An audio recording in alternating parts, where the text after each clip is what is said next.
Alright, quick thing before this video starts. This is my first time doing a video like this. So if you enjoy, make sure to like and subscribe. Now, let's start the video. Too old for this shit. The Forever Winter. It's a game that came out pretty recently, and it's a scavenger type game. Where you aren't the guy who's running around shooting people. No, you're that guy hiding and sneaking around. And now people have been talking and making complaints about the game. However, I think people need to remember this game is still in early access, so problems and issues should be normal and not unexpected. Now, the biggest issue that people bring up is the water mechanic. Now, first I probably should explain that in the Forever Winter you have a base. It's called the innards.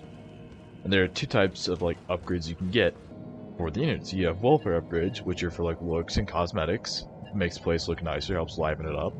Then there are terminal upgrades, which are usable and actually help you when it comes to the game itself. Currently there's 5 welfare upgrades and 2 terminal upgrades. Now, the 2 different terminal upgrades are for your water tank, more on that later, and then crafting upgrades. Now each of these 2 upgrades can be done twice, with the crafting one having one upgrade for ammo, letting you craft ammo at your base in the innards without having to go out and search for it and scavenge. And the second upgrade is for weapon parts, like optics and whatnot. Then there's the water. Now the water has 2 upgrades too. The first level lets you hold an extra 16 days worth of water on top of the base 55. The second upgrade adds an extra 26 days, leaving players who get all the water upgrades a max around 97 real life days, leaving players who max that out 3 months where they just don't need to play the game if they don't want to. Now, why is this seen as a really important feature and a function? And why is it being now seen as a big problem? Well, because if you run out of water, you lose everything, meaning all the items, guns, equipment, upgrades, credits, all that you collected, taking you however many hours or whatnot, that's just all gone. The only thing that stays is your character XP. That's it. Now, how would one fix this issue? Well, there's a couple ways you could go about doing it. For one, instead of losing everything when your water drops to 0, you could instead lose access to all facilities that required you to have a certain amount of water to purchase them. Then this gets rid of the whole reason why this function is even here. Another way to quote-unquote fix the water mechanic is to add an upgrade that automatically collects water in such a way that you will always have water. Think of it like an emergency water collection system. As if you look around the innards, you can see steam, at least something like it, who knows, it could be nanomachines. I'm not really sure, but... And in some places there is actual water dripping down. So, now why is that important? Well, if an upgrade like this were to feasibly exist, it would have to at least make sense for it to exist in a way it would. In a way that would actually work. So, how would they get this upgrade? Well, if this were to exist, instead of how upgrades are attained now, where you need to have a certain amount of water stored, you need a certain amount of credits. For an upgrade like this, you could have it where you have to have a really high amount of water, and you have to collect certain materials or parts from high-level enemies, strong enemies, you know, and then you can get it. However, how would this work in a way that wouldn't just break the game? Well, it would only activate if there's 1 day or less of water. So meaning, if you have less than 24 hours of water, then it activates, and it keeps going enough so that the next day, 1 more day of water is produced. The next day after that, 1 more day of water. Now, how could you keep this from breaking the game, people just not even needing to log on? Well, you could say for the first 3 days there's a chance, let's say 0.5% chance, that it will just break down, stop working. And let's say after those first 3 days, it doesn't break, works perfectly fine. Then a random amount, it can go up then it can go up a random amount, anywhere from I don't know, 0.5 to 5%, meaning that after the first 3 days, its chance of breaking goes from 0.5 to somewhere between 1% and 5.5%. And you continue doing this every 3 days until it hits that chance and breaks. Now, when it breaks, you could email a user, say, hey, it broke, and you need to repair it. You need to get a special component from one of the high-level, high-tier enemies. You'd still have about 24 hours left of water. Give you enough time to plan it if you want to go back, save it, depending on how long you've been gone. That's how it works. As I mentioned, before in the innards you got those steam clouds, at least what appear to be steam clouds.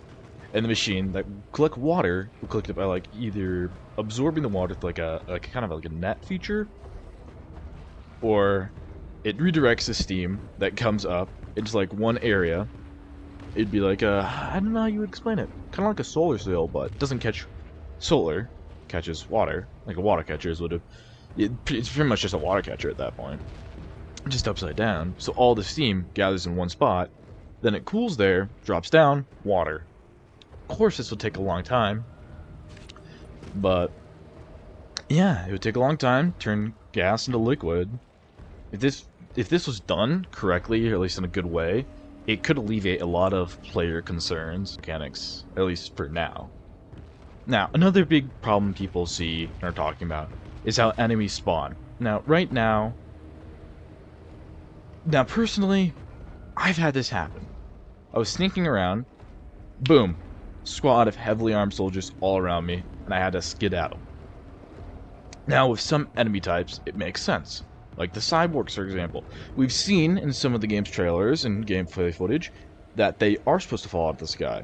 But instead of them falling without warning, and just scaring the ever-living shit out of you, and just surrounding you immediately without you even realizing it, you could have like a loud noise play, like a horn, like that of a ship.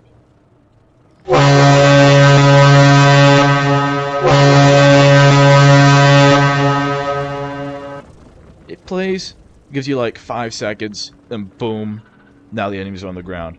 This could play no matter where those enemies spawn, no matter where the cyborgs are. The other side of the map still is going to play, it's just going to sound a bit distant, a bit further off. Now, would that work? It could. If the devs wanted to do that, it could definitely help with that enemy type, at least for that type. Now, there's other, 3 other factions. But for these squads, how would you deal with them? They have guns, and a lot of times they just appear out of nowhere. Well, you could do something similar. You could have them where be flown in by a helicopter, you see the helicopter landing, or the helicopter hovers off the ground and they get down and like throw ropes off the helicopter, get down, you know how it is. And now, another idea is you can see them, it's like a paradrop, you know how paratroopers jump out of a plane, right? So you would have these soldiers, these squad, jump out of a plane too. They're in parachute, they're coming down. You would hear the plane flying by, so they're coming. You look up, see if they're around you. If they're not, you keep going. If they are, you can get out of the way. When they land, they take about 5 seconds to, stand back up, gather their bearings, get their stuff, and then try and kill you. Instead of just landing and immediately trying to kill you. Another idea, which I believe I saw before, it was a enemy squad coming from like outside of the map, where it's like enemy squad coming out from outside the map in a specific area where the player can't get to, but they can, and they kind of hop down. It's like on top of a cliff, not a big cliff, one you definitely can't climb, but you can jump off without dying or breaking a leg. And in these sections, you could have randomly, whenever the enemy is supposed to spawn, or whenever a troop transport, or whenever a squad is supposed to spawn, you can have like a troop transport randomly load at one of these spots whenever a squad is supposed to spawn in. Now, here's a few personal tidbits of mine about this game. For one, it would definitely be interesting to see the NPCs in the innards act more alive and happy, like depending on how much water you have, and depending on actions you do during your missions. Like if you rescue people and bring them back safely to the innards, maybe you see them back at the innards, like that person you rescued, hanging out. Or if you rescue people and bring them back, the people are happy. They're like, hey, you brought somebody back, you didn't kill them. Or you just come back from mission alive and successful, things in the innards just seem a bit more alive, a bit more nicer than it would otherwise. On the flip side, if you fail a mission and come back, seem more foreboding and creepy. And then there's the companion AI that you get. I've used them before, and they just seem kind of dumb is the best word, which is to be expected. I mean, just still early access. But it'd be nice if when you go stealth, that your AI companions do their utmost to stay in stealth too. And do their utmost to stay out of sight of people, don't shoot at anything that just flies by. And same thing if like you're not crouching, but you're still actively avoiding enemies, you're not shooting anything. It'd be nice if the AI follows your lead and does what you do and tries not, shoot everything in sight. Yeah? Well, that's all I really want to talk about. Now watch this.